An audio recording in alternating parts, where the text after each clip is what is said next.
bibiruin yun. Ganun ba? Oo, huwag niyong bibiruin yun. Naka-minutes nga pala yun, ano? Na-record na yung pagpayag eh. Gumawa na lang sila ng paraan para sa ganun ay maibinbin nila yung hinahanap kung kailan.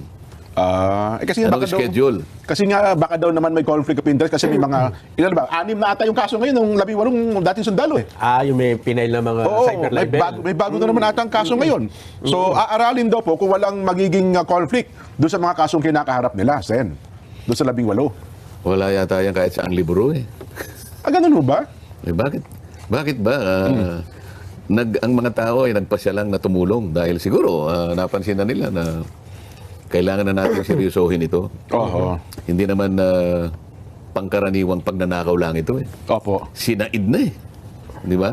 Ang salita ko nga tumagilid na yung tumagilid ang kabangyaman natin, kabangbayan. Siguro yung mga tao gusto na nilang mahanap talaga yung solusyon dito. Kaya ayun, nagkusa sila na magpahayag. Kabaligtaran naman yata yung sila pa ngayon nangahanapan ng kung ano-ano. Ayun na nga. Daig mo pa yung korte pagka ganun ang ginawa mo.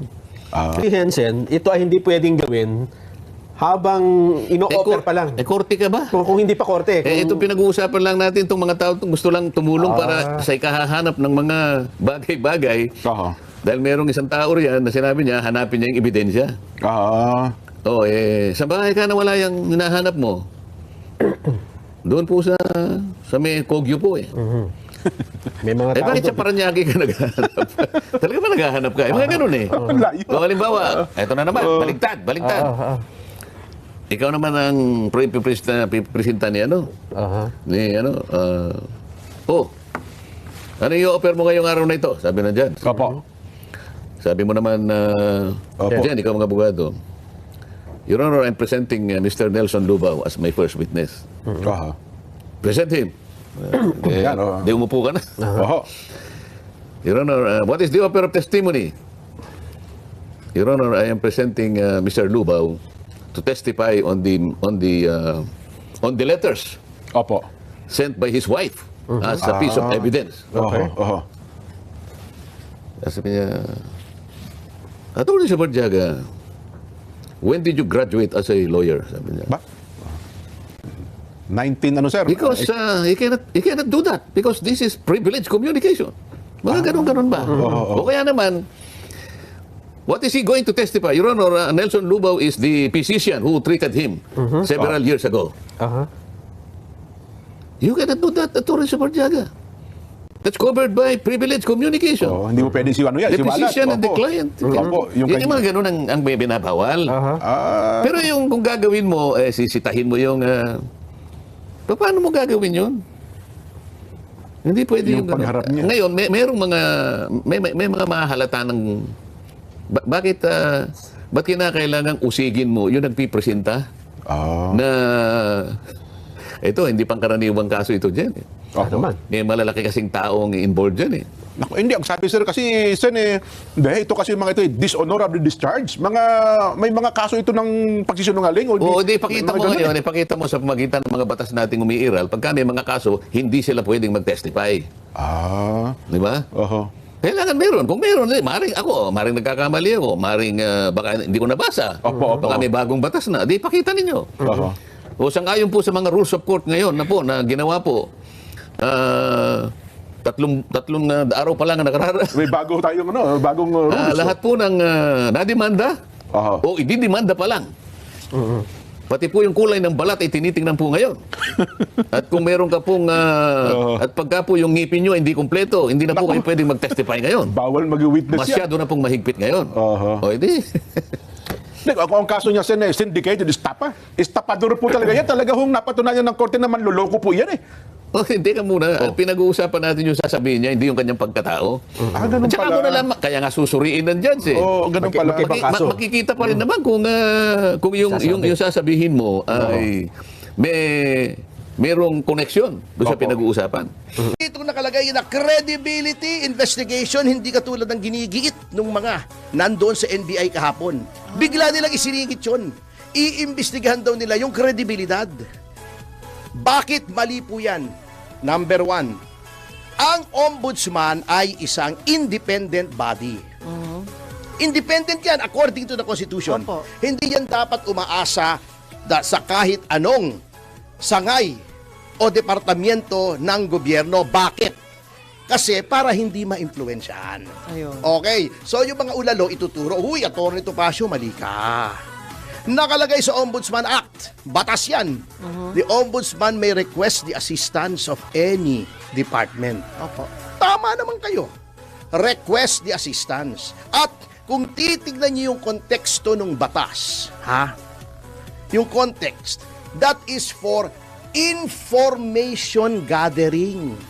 Pagkuha ng impormasyon. Let's say, kailangan ng papeles, ng titulo ng lupa sa LRA, pwede mag-request yan. Okay, di ba? Opo. Kailangan ng malaman kung sino yung may-ari ng sasakyan na ang plate number is ABC 1234. Oh, punta sila sa LTO. Ayun. Anong gustong mangyari nitong NBI? Ewan ko kung ng ombudsman o hindi. Bago daw, very clear yan ha, may video ako kaya wag niyong i-deny ha. Oh, binidyohan ko kayo. Very clear na sinasabi ng mga nasa NBI na bago daw mag-imbestiga yung ombudsman, pinaiimbestiga sa NBI kung credible yung mga affiants. Yung mga 18 Marines na nagsagawa ng affidavit. Okay. Kalokohan yan. Bakit? Ang pwede lang hilingin ng ombudsman sa kahit anong ahensya. Impormasyon, yung katulad ng sinabi ko. Opo. O, baka sa BIR, patingin nga to the extent that it is not confidential yung binayaran na tax nito. Opo. O, BIR or LRA, yung titulo ng lupa, di ba? LTO, sasakyan. Ang gustong mangyari, kung tama yung sinasabi niya, ha? Okay. Bago doon mag-imbestiga ng ombudsman, hihintayin report ng NBI. Kung credible o hindi, kung logical, etc., etc., yung affidavit. Mali po yun. On so many levels. Number one, hindi po pwedeng manalig ang ombudsman, an independent body, sa report on the credibility ng NBI. Anong diferensya between fact-finding at yung hihingan mo ng report, ang credibility ng NBI? Yung fact-finding, humihingi ka lang ng records na naroroon na. Oh. Meron ka man records ito? Meron ka? Bigay Dali mo mo na. sa akin. Yan. Yun. Anong ibig sabihin ng verification ng credibility na niwala nga rito? Tapos yun ang ginagawa. O bago yun ang ginagawa. Maling. What the ombudsman in effect is doing is that it will be relying on the exercise by the NBI of its discretion and analysis as to whether or not a person is credible or not. Mali yun. Disira na ang independence ng ombudsman. Kung sasabihin yung bago mag-imbestigang ombudsman, hihintayin yung report namin, hindi na independent. Okay. Anong problema nito?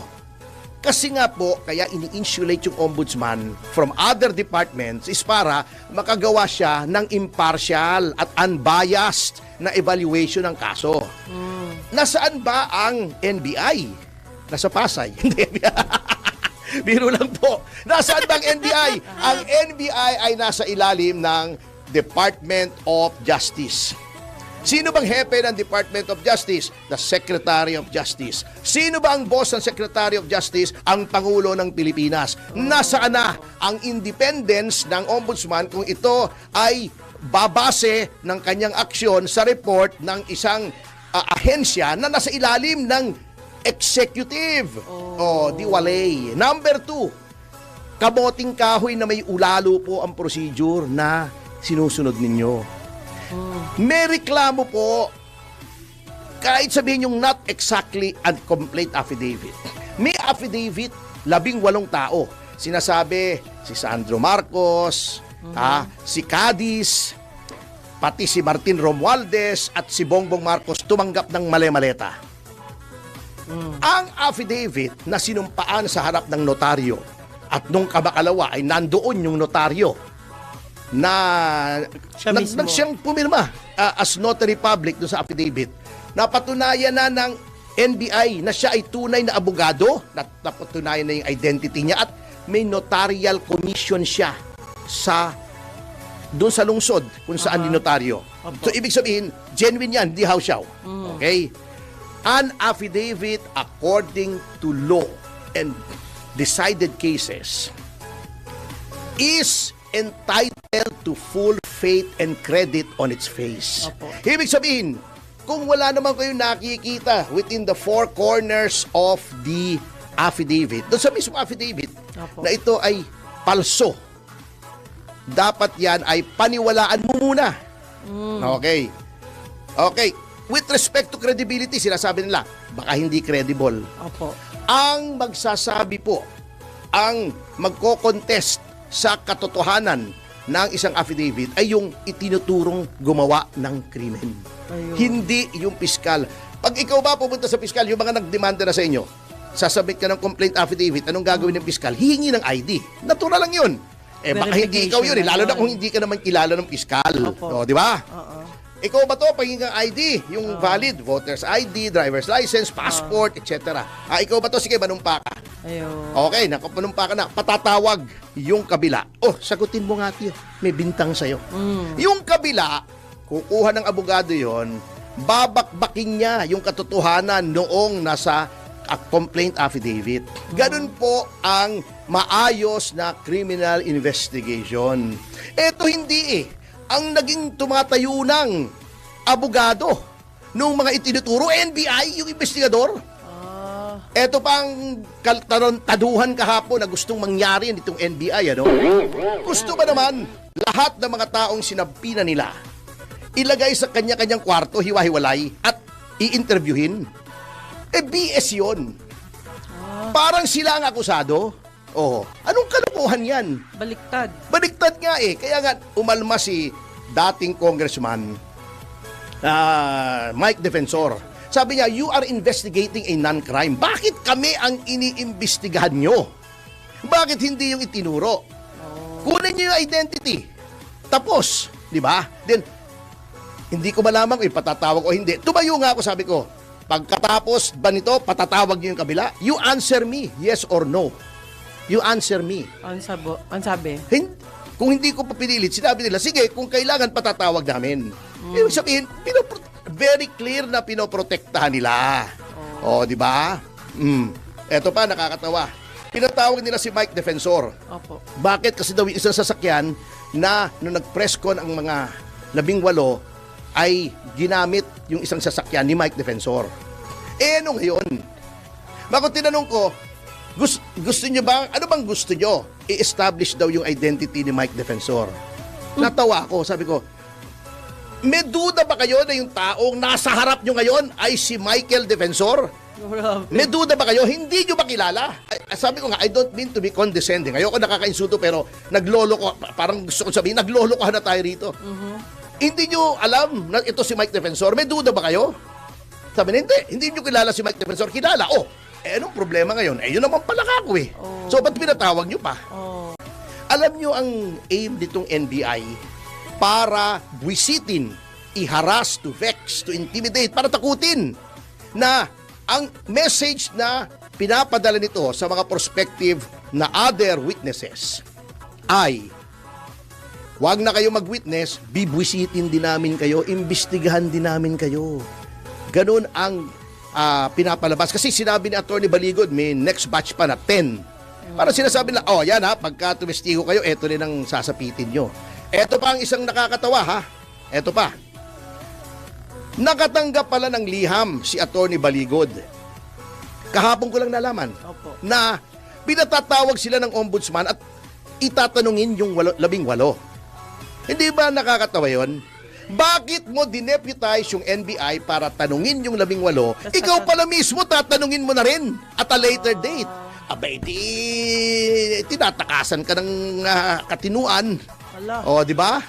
Why would you delegate something that you yourself will be doing? Ay nako, wala na siyata sa tamang pag-iisip yung ombudsman natin. O talagang hindi. Actually, nasa tamang pag-iisip yan. Hindi, baka ikukumpara lang. Hindi. Bakit mo pa ikukumpara? Nasisira na ng independence mo. But you don't have to compare. Diretso mo na. Hindi, ito ang aim niyan. Para maabala. Yung mga tao, inaabala nila, tinatakot nila. Ba't ayaw nilang patawag yung tinuturo? Oh, may affidavit dito. Totoo ba to? Yun. Hindi, totoo kasi ito, ganito yan, ganito. Oh, bakit hindi ganon? Palibhasa, malalaking mga tao, sina Sandro Marcos, sina dating Yusek Cadiz, mismo si Bongbong Marcos, syempre, of course, walang jurisdiction naman ng ombudsman over a sitting president. Opo. Oh, si Martin Romualdez, pwede. Oh, bakit hindi yun ang impita na halatang-halata kayo? Ba't hindi yung patawag nyo? Bakit yung mga tao na nagsusumbong? Bakit hindi yung isinumbong? Oh. Pagkatapos, sasabihin noong mga investigating officers sa Special Action Unit, these are witnesses. Pagkatapos sasabihin ng hepe nyo, hindi pa sigurado kung witnesses yan. Abay, naglulukuhan na talaga tayo dito. Oh. Katarantaduhan na yan. Yan po ay dapat malaman ng ating mga taong bayan kasi bawal po ang media doon sa mismong investigation room. Oh. So, sabi ko, magbibideo kami because this is a matter of public interest. Hindi naman kasama sa anti-wire tapping to, data privacy. Oh. Eh di, binidyo ko, yun ang lumabas na kakengkoy nila. Puro kengkoy. Terrible. Alam mo, ang nakakalungkot dito, Ma'am Jubes, Opo, sir. yung mga institusyon na dapat magtanggol sa atin, isa-isang nabababoy. Oh, Ombudsman, nababoy. Blue Ribbon, nababoy. Pati NBI ba naman? Ako po, galing din sa NBI noon eh. Noong panahon ni Mayor Lim, when he was NBI Director, ang tingin sa NBI, napakataas. Sagrado yan, actually. Oo, in fact, pag natatakot ka sa pulis, hindi naman sa pagmamaliit sa kaibigan nating mga pulis, or pulis ang salarin na itinuturo, NBI ang takbo. Opo. Pag matter of national importance, NBI ang takbo. Hanggang ngayon naman, ang NBI ay binubuo ng mga tao, mga babae at lalaki na may mataas na antas ng profesionalismo. Matatalino, masisipag. Kanya lang, yung pag nilagay mo sa leadership ay isang tao na ang misyon lamang ay para sirain yung mga kritiko ng gobyerno, eh walang mangyayari. Mangangamoting kahoy na may ulalo din yan. Oh. Ginawa nila sa ombudsman. O, di ba? Parang yung Blue Ribbon. Yung Blue Ribbon. O, sinong inilagay nila? Itong si Boy Takip. O, di ba? Nawala nang ginawa kundi pagtakpan. O, di ba? Kita mo ang nangyayari dyan, no? Bago, dinadaan pa sa katatawanan. Wala namang natatawa sa kanya. Nakatakot Diba? na yun, sir. Pag sinasabing, ay, selective justice ka naman, sinasabi, siguro nainggit lang sila kasi mas pogi ako sa kanila. Oh. Hindi naman papugian ang Blue Ribbon. Oh. Etong si Lacson, nung nagkakampanya ng 2025, napakayabang yan. Sabi niya, may mahigit 6 na pong congressman ang sangkot sa flood control scam. Pag ako'y binoto nyo, iimbestigahan ko yan. Ano nangyari? Bakit? Komite de silensyo na siya. Tuwing pupunta sa pintuan ng Malacanang ang investigasyon, pinipigil niya. Yung Brave 18, hindi pa nga niya natatawag sa Senado, sinasabi na niya, hindi credible. Wow. Meron pa siyang pag pinapatong-patong daw yung 805 billion aabot sa langit. Ba't naman pagpapatong-patungin mo yung 805 billion? Nasisiraan ka ba ng bait? Siyempre kalat yun, nasa maleta nga eh. Itong si Ping talaga, yung mga tirada eh. Natin po itong isang video clip para magpapakita what leadership means in times of crisis during the time of former President Duterte. Andiyan na ba? There is a evolving crisis somewhere. We do not know what would be the end result of this crisis. It could lead to a protracted war.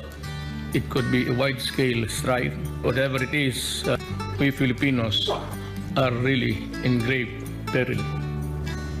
We have so many millions, nearing 3, I think, of Filipinos working mainly in the Middle East. Kinakabahan ako.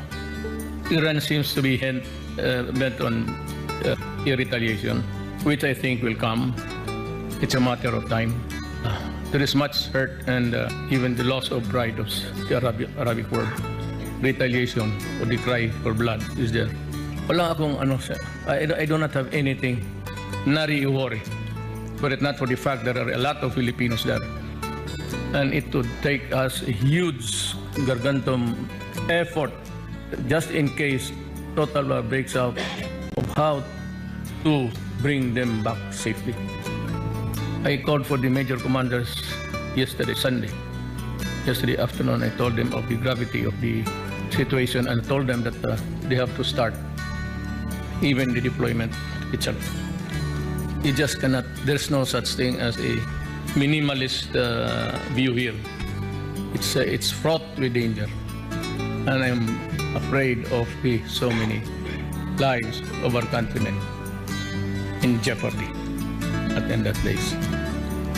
So here you are. I was tinkering the idea of calling a special session Congress. Sonny Dominguez says we have unlimited funds for that now. He says we had the money. If it spells the difference between the life and death of Filipinos, Sonny Dominguez says we have the money. We will buy, borrow, steal. Nakawa natin yung Central Bank mismo natin. Well, if we have to do it, we will do it. But since you are all here, my dear colleagues in government, I was once a congressman. We never had this kind of problem. It was all politics and who was going to be the next what. Yun lang ang worry namin. But ngayon, I suggest that Congress, even for about 1 or 2 days, discuss the problems, the ramifications. But I don't know where you want to put the money. Ako, ayaw ko. But if there's a thing that would need on standby, that that the government can get immediately, source it from where, so that we can use the money immediately. We might want to place it in the hands of a committee. Kasi ayaw ko yung magkwenta-kwenta ako pagkatapos with that huge amount. I do not want to be bothered with that kind of. We need billions there. Standby lang. And calculate what would be the calibrated withdrawals. First, in places where it is really very dangerous. You know, if Iran poised to strike, it will not strike Iraq. Because as it is, Iraq is already in a sorry state. Maybe Iran rather would go for a more bloody nose. And there's only one there. It could be Saudi Arabia. Ayun. Ma'am Lorraine, ang context nitong payag ni Pangulong Duterte, mga kababayan, nang binalikan natin. Inassassinate po ng Amerika si Sulaiman.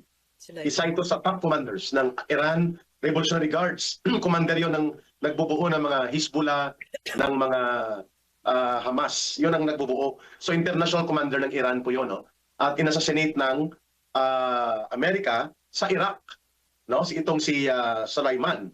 Mga kababayan, nakita po ninyo kung gaano kalawak at kadeterminado ang perspective ni Pangulong Duterte. No? He was on top of the situation. The gravity of the possibility of escalation and then yung kanyang collateral effects sa Pilipinas, sa mga Pilipino, nakikita niya kaagad. At anong sinabi niya? Wala akong worried kung walang mga kababayan natin doon. Napakadami ng kababayan natin doon. Makita mo talagang puso niya iba. Ang kanyang utak, ang takbo ng kanyang puso at ang daloy ng kanyang damdamin bilang Pangulo ay para sa kanyang mamamayan. Hindi po siya tentative. Hindi po siya indecisive. Very categorical po siya, very deliberate. Sinabihan niya si Sonny Dominguez, magkanong pera, meron na ba? Ready na. Ano ang gagawin? At sabi niya, I am poised to talk, to have a special session with Congress. Si Marcos ngayon pa lang, magti 3 weeks na, ngayon niya pa lang naisip na gawin, na makipag-usap sa Kongreso para bigyan siya ng emergency powers. Kulukoy, Ma'am Lorraine. Tsaka si PRRD, di ba, yung sinabi niya, we're going to beg, steal, or borrow. Di ba? Para sa mga OFWs, yung kapakanan ng mga kababayan natin na nandun. Di ba? But you can really see that he's an excellent chief executive. He was on top of the situation. Hawak niya ang Kongreso at ano ang hinihingi ko sa inyo. Ito bakang drug addict na ito. 3 weeks bago mag-react. Ilang ano bang hinihingi niya sa Kongreso? Nakawan natin ng madami ang Pilipino. 'Di ba? Tapos i-detain nyo yung mga nagsasalita ng mga nagki-criticize sa atin. Pero ganito una natin gawin, yung budget lutuin natin para yung pinakamalaking makulimbat natin. Yan siya expert. Diyan ang ginawa niya sa Kongreso. Yan ang ginawa niya sa buong gobyerno.